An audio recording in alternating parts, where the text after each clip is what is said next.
이 소송만 아니었다면 비트코인과 이더리움의 가격 상승분과 비교를 해보았을 때 $10 이상은 충분히 돌파 가능했다고 보는 것이 많은 전문가들의 분석입니다.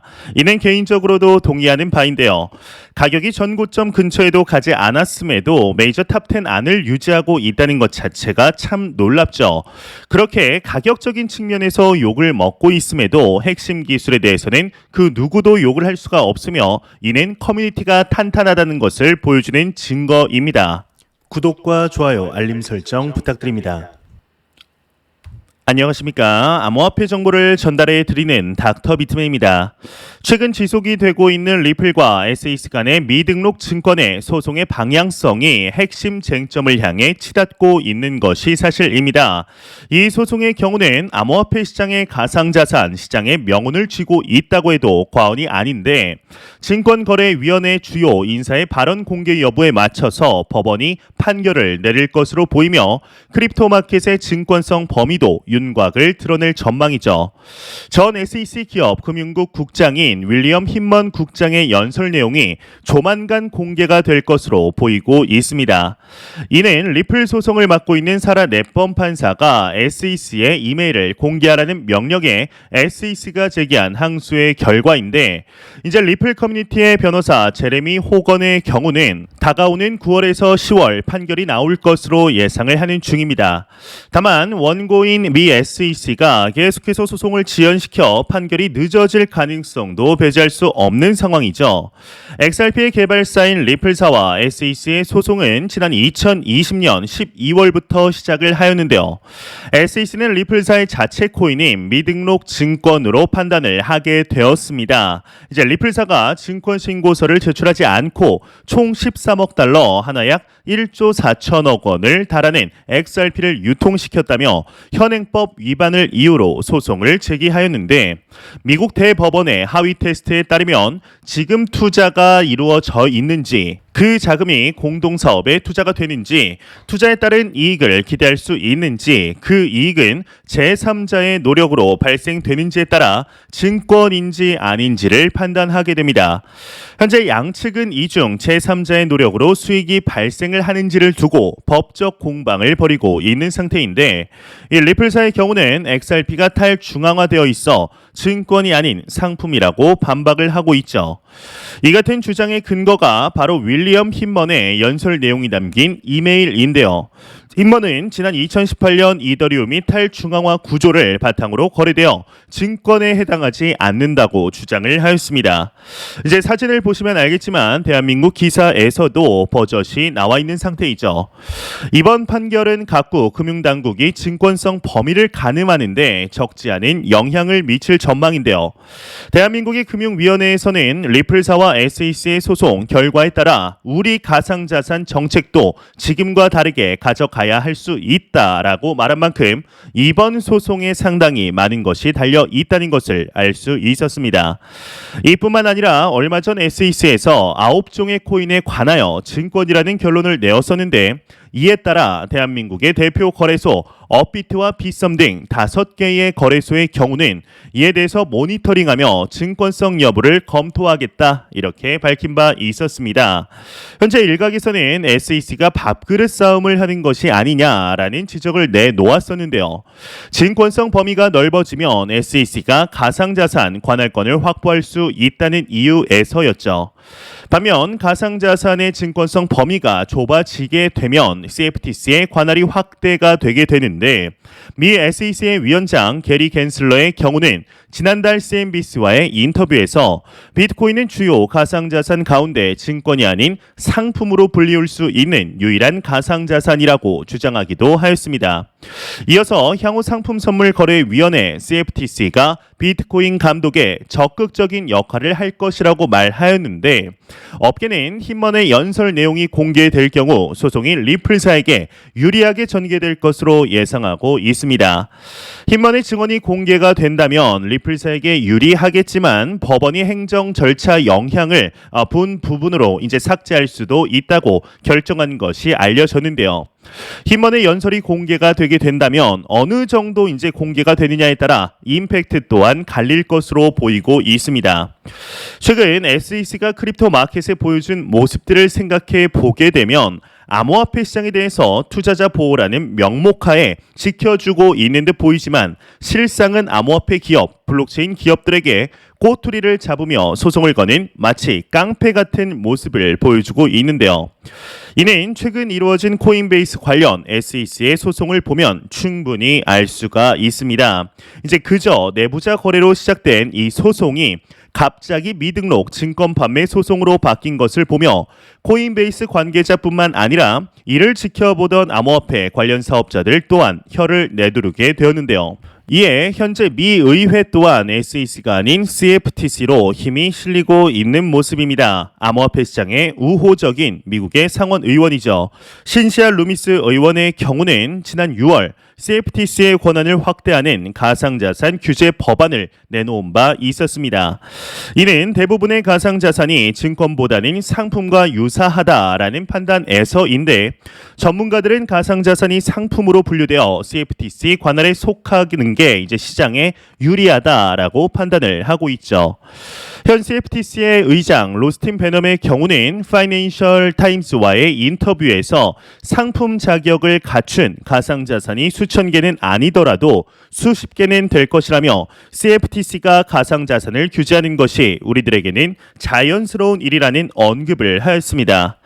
이뿐만 아니라 현재 대체적으로 SEC보다는 CFTC로 무게가 기울어졌다는 것을 아는 것인지 암호화폐가 미국인들의 투자 포트폴리오의 일부가 되고 있다라는 이야기를 하며 크립토 마켓에 대한 권한을 가져오기 위해 부단히 노력 중에 있습니다. 현재 일각에서는 국제 송금 프로젝트 리플이 이제 메타버스 플랫폼으로 역할이 확장되면서 탈중앙성이 부각될 것이라는 의견도 나오고 있는데 이제 리플은 은행들이 국제 송금에서 겪는 문제점을 해결하기 위해 만들어진 코인이죠. 최근 리플은 메타버스와 NFT 등 단순 송금을 넘어선 생태계 확장에 더욱 박차를 가하고 있는 것으로 알려져 있는 상태입니다. 또한 이제 SEC와 리플사 간의 소송 속에서 승소나 패소가 아닌 합의로 끝날 가능성도 제기되고 있는데요. 리플의 소송이 SEC와 CFTC의 가상자산 관할권에 미치는 영향에 대해서 소송의 결과에 따라 달라질 것을 우리는 예상할 수 있습니다. XRP가 상품이냐 증권이냐는 크립토 마켓 전체를 통틀어서 손에 꼽을 정도로 중요한 화두인 것을 알 수가 있는데 여러분들은 아마 유튜브를 보시다 보면 XRP가 1만 달러로 설계가 되어 있다라는 이야기 한 번쯤 들어보셨으리라 생각이 듭니다. 이제 저도 몇 년 전에 다룬 적이 있는 내용인데 1 XRP당 10,000달러라 참 이게 이제 생각만 해도 기분이 좋은 상황이죠. 하지만 많은 투자자분들이 생각을 하실 겁니다. 아니 뭐 XRP 10,000달러는 무슨 일단 10달러 됐다 1달러나 가자라고 말씀하시는 분들이 계시리라 생각이 듭니다.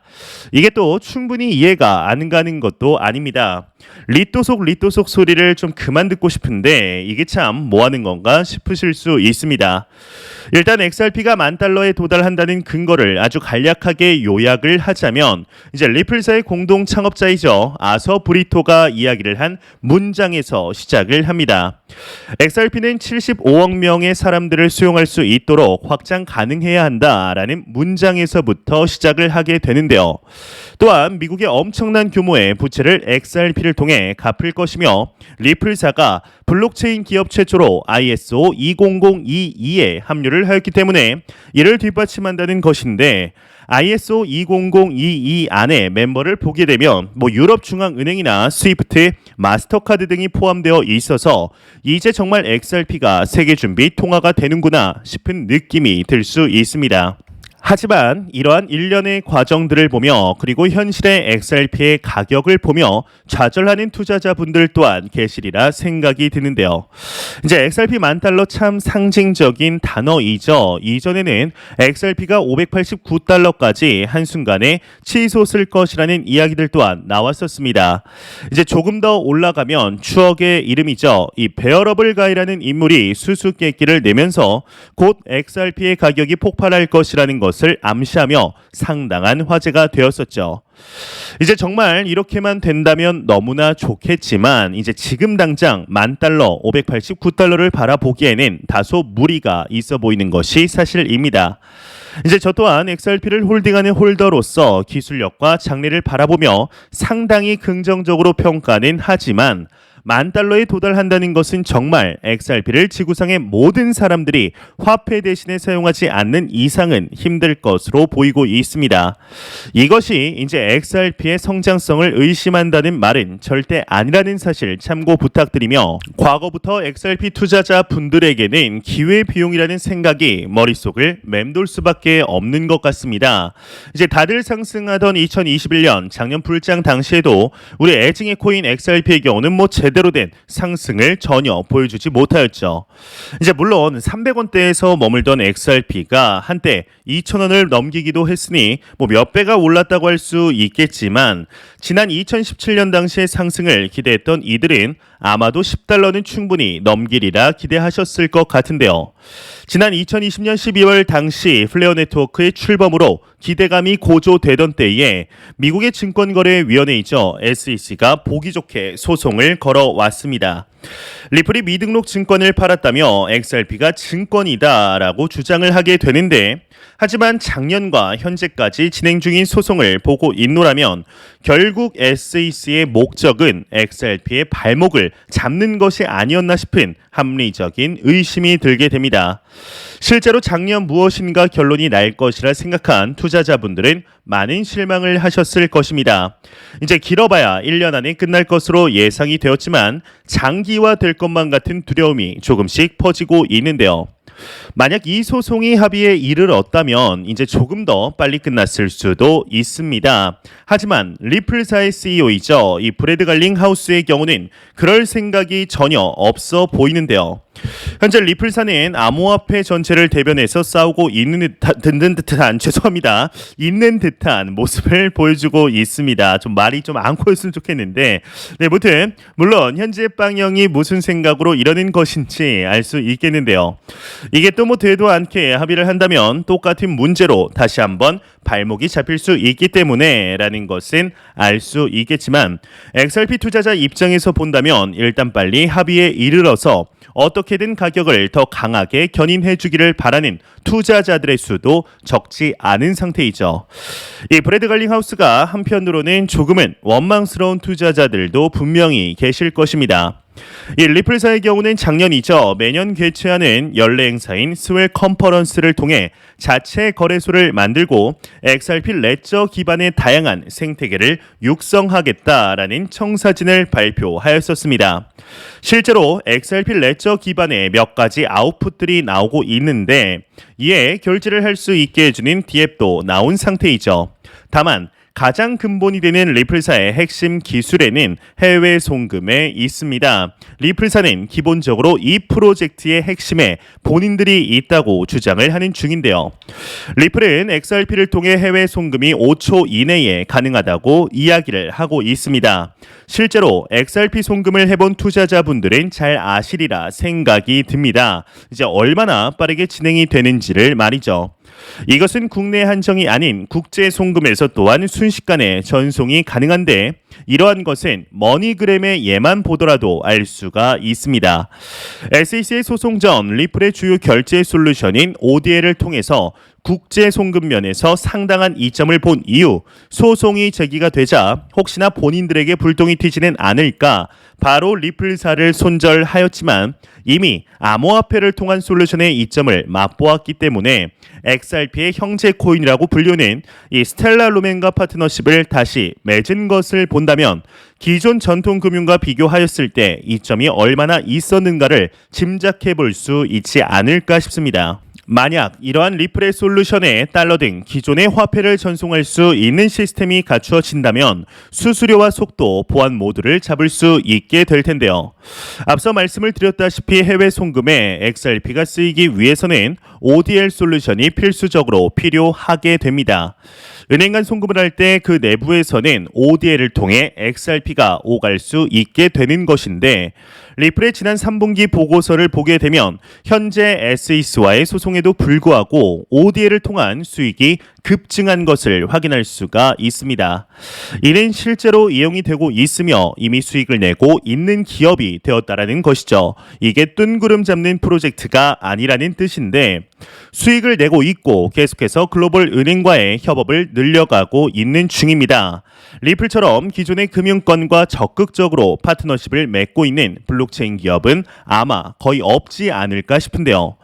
XRP를 사용하는 ODL 솔루션의 경우 또한 서비스 규모의 경우는 지난 2021년 3분기 이후 무려 25배 이상 증가를 하였으며 본인들이 그렇게 홍보하던 CBDC의 브릿지 통화로서의 준비 단계 또한 조금씩 결과를 내고 있는 중입니다.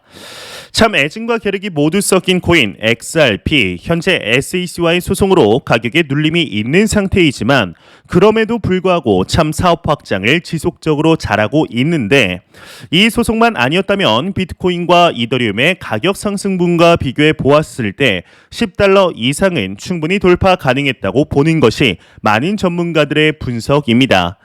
이는 개인적으로도 동의하는 바인데요. 가격이 전 고점 근처에도 가지 않았음에도 메이저 탑10 안을 유지하고 있다는 것 자체가 참 놀랍죠. 그렇게 가격적인 측면에서도 욕을 먹고 있음에도 핵심 기술에 대해서는 그 누구도 욕을 할 수 없으며 커뮤니티가 탄탄하다는 것을 죄송합니다. 보여주는 증거일 것입니다. 참 말이 많이 꼬이네요. 내부튼 현재 리플사와 미 SEC 간의 소송이 마무리될 듯 마무리되지 않는 모습을 보이면서 시간을 계속 끌고 있는 것으로 보입니다.